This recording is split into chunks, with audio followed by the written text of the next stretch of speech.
Welcome back. In this video, we're going to go over section 9.4, which is about multiplication of square roots. So the main tool that we use in this section is, not surprisingly, the product property of square roots.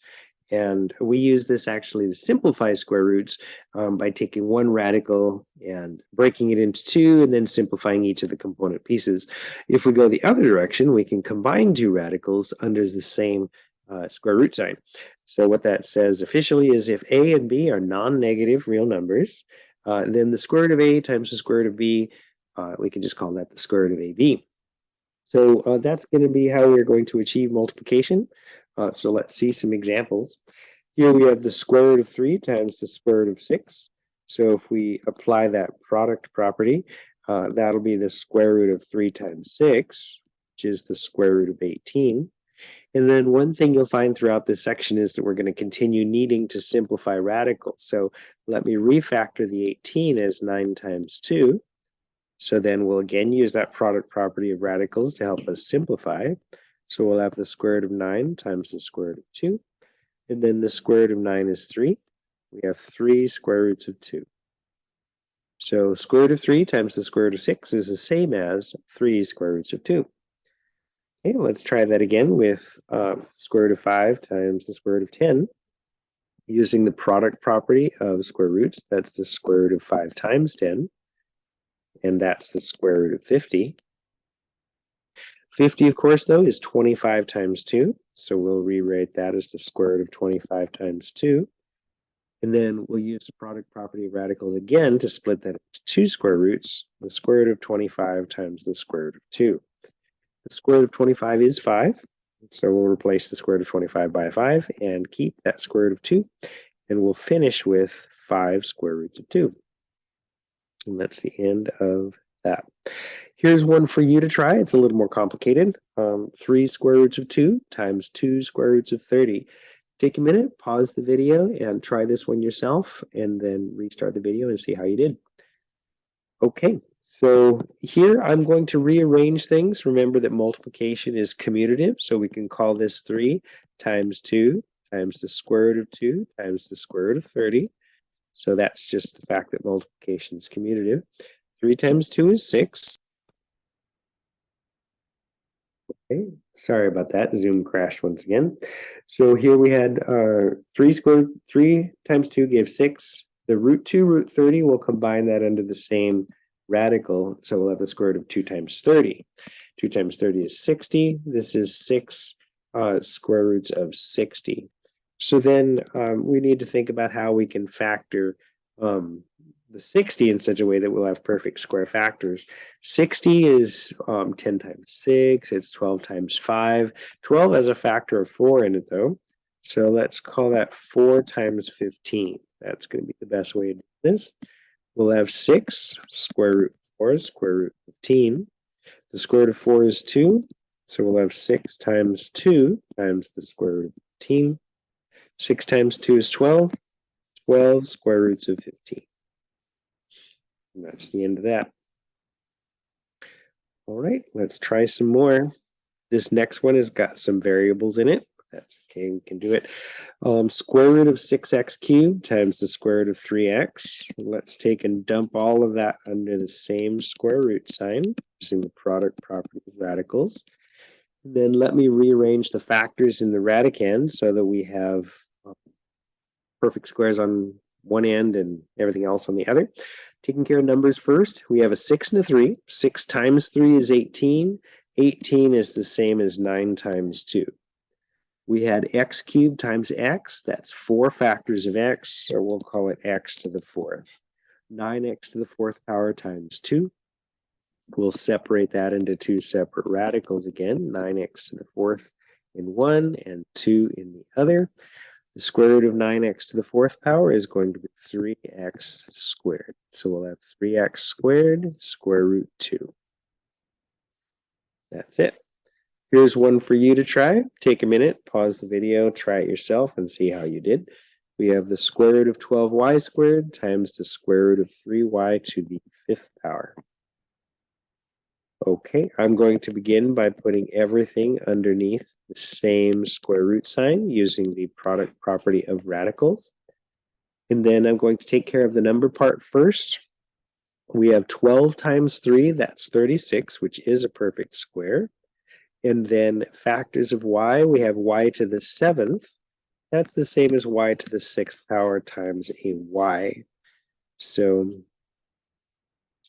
we'll separate the y off. So we'll have the square root of 36, y to the 6th times the square root of y.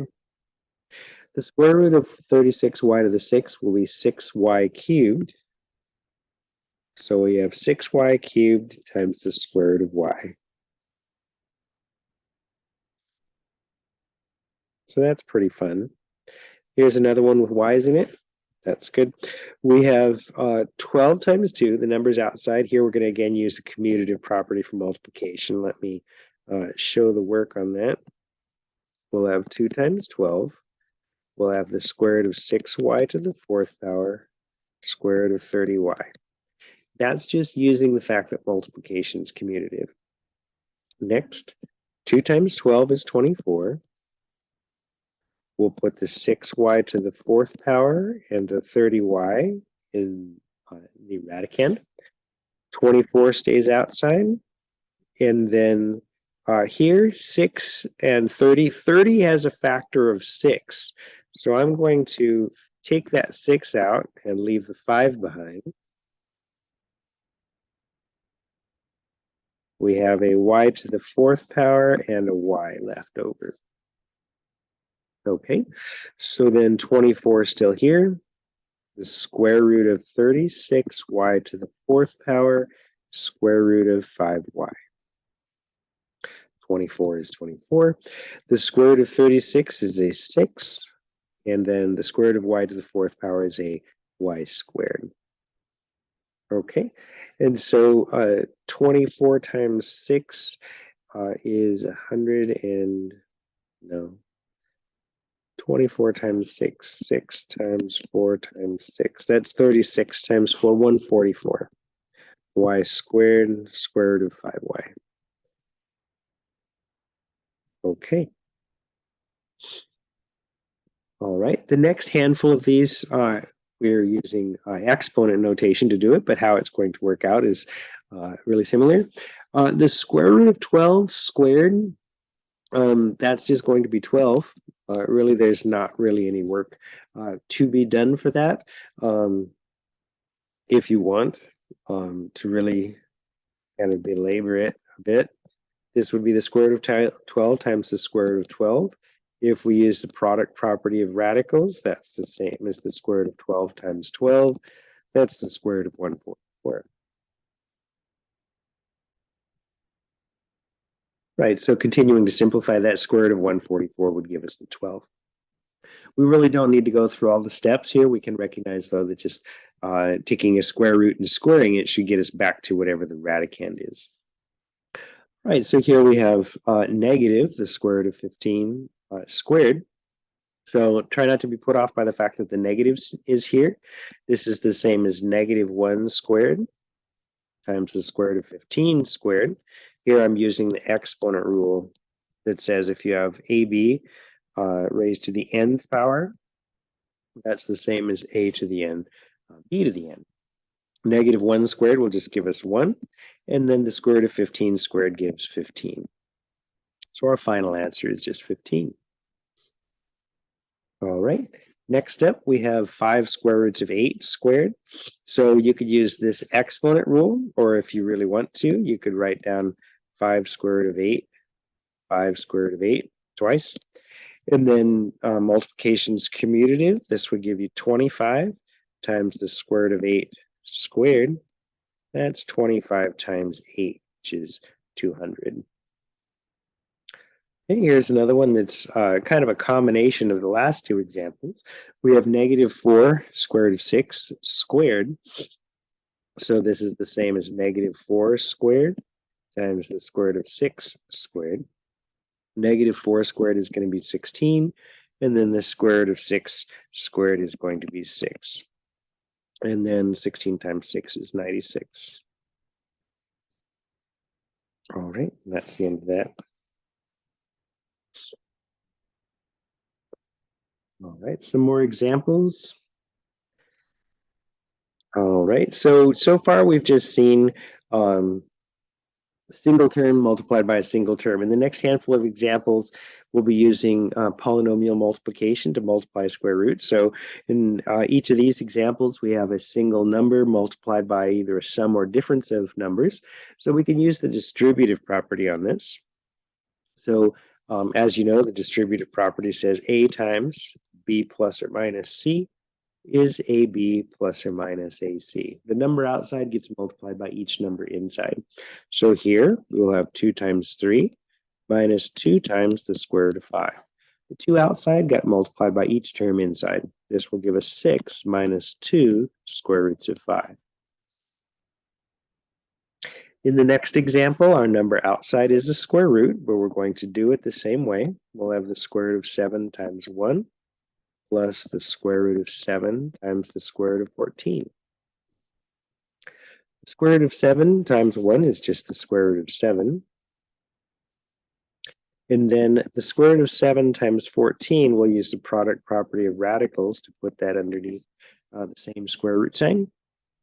7 times 14 is 98, and 98 is 49 times 2. Okay, so we can separate that into a couple of roots. That's the square root of 49 times the square root of 2.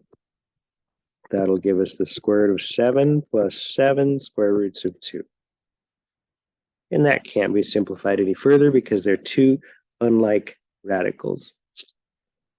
All right, so let's continue. Here's one actually for you to try. We have the square root of 12 multiplied by the square root of 3 times the square root of 24. So there's lots of 3s and 4s and stuff in there. So be careful with it. Restart the video and see how you did. Okay, so here we'll have the square root of 12 times the square root of 3. And then we'll have the square root of 12 times the square root of 24. The square root of 12 times the square root of 3, I know that there is 12 has a factor of 4 in it, but I also know that 12 times 3 is 36. So rather than simplifying the square root of 12, I'm going to combine those two and make it the square root of 36, because 36 is a perfect square. For the second part, I'll have 12, and then 24 is another 12 times 2. Square root of 36 is a 6. And then the square root of 12 times 12 is just a 12. And then we'll have that last square root of 2. Okay, and that's it. That's the end of it. It's not 18 or 18 square roots of 2, nothing like that. The 12 root 2 has a radical 2 in it. The 6 is no radical. So they're unlike square roots. So you can't combine any further. Okay, in the next couple of examples, we have a product of binomials. So you can use the distributive property, a box method, stacking the polynomials vertically, or FOIL if you like. Most people like FOIL, so I'm going to just go ahead and use that. So here we'll have 1 times 3. That's the firsts. Outers plus 1 times negative root 6. Inners plus 3 times positive root 6. And then finally, last is minus root 6 root 6. Okay, that will be 3 minus root 6 plus 3 root 6 minus 6. Now we're going to combine the whole number parts. 3 plus negative 6 is negative 3. And then negative root 6 plus 3 root 6 will be 2 square roots of 6. Okay, using that one as a model, take a minute and try the next one. So pause the video, try it yourself, restart the video, and see how you did. This one's got square roots of 11 in it. All right, so let's see. For this one, first will give us 2 times 8. Outers will be minus 2 square roots of 11. Inners minus 4 times 3 square roots of 11. And then in the back, a negative times a negative is positive. 3 root 11 root 11. Okay, 2 times 8 is 16. We'll have 16 minus 2 square roots of 11 minus 12 square roots of 11 plus 3 times 11. Okay, 3 times 11 is 33. 33 plus 16 is 49.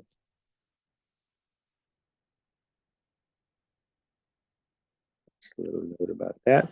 And then we'll have, for the radical parts, negative 2 root 11 minus 12 root 11 is negative 14 square roots of 11. Okay, here are a couple more to try. This one, there's more roots in everything. In the last one, the radicals were just in the kind of back half of each binomial.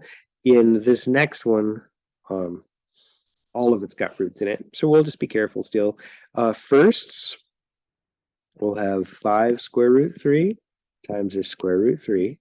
That's the firsts. And then for the outers, we'll have plus 5 root 3 times 2 root 7. In the back, we'll have minus root 7 root 3. Sorry, that's the inners. In the back, we'll have negative root 7 times 2 root 7. Okay, this is one of those things where it gets kind of longer and uglier, and then it gets better and shorter here in a minute. All right, so in the front again, 5 root 3 root 3. The root 3 times root 3 will be a 3. That 3 times 5 gives us 15. Okay, and then the 5 root 3, 2 root 7, that will be 10 square roots of 21. Here I'm skipping a couple of steps. If you need explanation on that, let me know. We've used the commutative property for multiplication and the product property for square roots there. Okay, and then in the back, or next term is, I've done that twice now, root 7, root 3, that's the square root of 21. And now we'll have minus 2, and then root 7 times root 7 will be a 7. 2 times 7, 14. Combining the integer parts, 15 minus 14 is 1. And then the square roots of 21, we have 10 root 21 minus 1 root 21. That's plus 9 square roots of 21. All right, so that's good. Here's one with x's in the radicand. We'll proceed just as we did before. First, 6 times 2 is 12. For the outers, we'll have 3 times 6, or 18 square roots of x. For the inners, 2 times negative 5, that's negative 10 square roots of x. Then in the back, negative 15, root x, which is a single x. Okay, now we're going to combine whole number parts. Well, actually, there's only one whole number part, that's 12. Things that have square roots in them, 18 minus 10 is going to be 8, so 12 plus 8 square roots of x, and then minus 15 x's. And that's it. There's nothing else that can be combined. Okay, good. Let's see what else we have. All right, so for the next few examples, we get to revisit our special products formulas. We had seen these with both multiplication and factoring, and we're going to get to look at them again now. The first two are the two perfect square trinomial formulas, and then we'll have the difference of squares formula. By the way, if you're concerned that we're going to be doing sum and difference of cubes involving these, we're not. So it's just going to be these three formulas. So while, again, the same as with when we did multiplication before, you could just use the multiplication we were doing a minute ago to get this done. If you want to use the special products formulas, it can make your life a little bit easier. So let's try. Here we have 2 plus root 3 squared. So let's see this in conjunction with the formula. Top of the screen. All right, so to do this, we'll have the first thing squared. So 2 squared will be 4. And then we should have plus 2 of the two things in the binomial. So we have 2 root 3. We have 2 of those, so it'll be 4 square roots of 3. and then plus the second term in the binomial squared. So root 3 squared is going to be 3. So in all, 7 plus 4 square roots of 3. Okay, and that's how that goes. Again, if you don't like that, you're welcome to use just regular multiplication to get this done.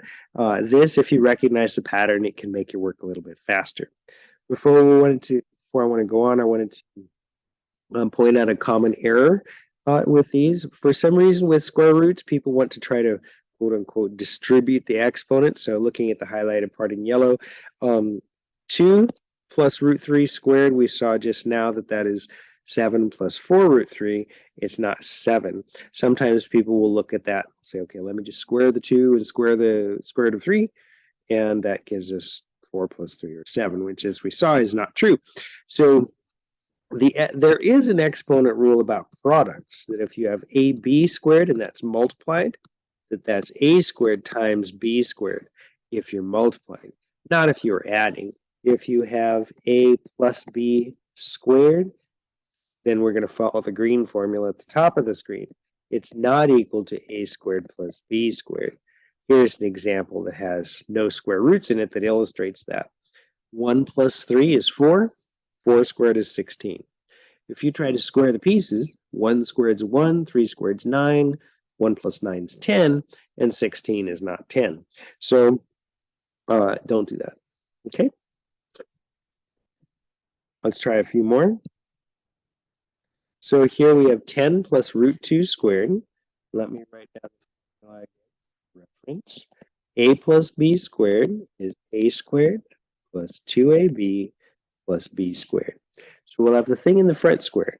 10 squared is 100 plus 2 of the two things in the binomial, 10 root 2. 10 root 2 times 2 is going to be 20 square roots of 2. In the back, we'll have the second number in the binomial squared. Root 2 squared gives us a 2.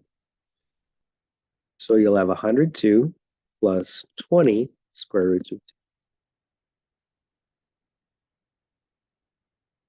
Here's one with a subtraction in it. So the formula is a minus b squared.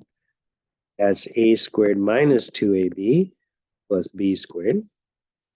In the front, we'll have 9 squared or 81. Now minus this time.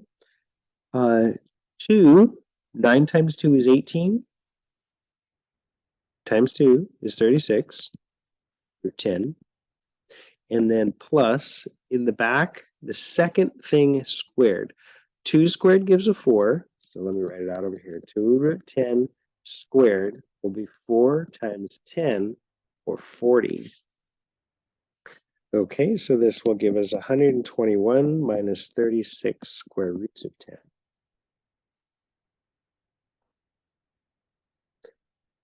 When the pattern applies, it's faster. That's the whole point. Okay, once again, a minus b squared.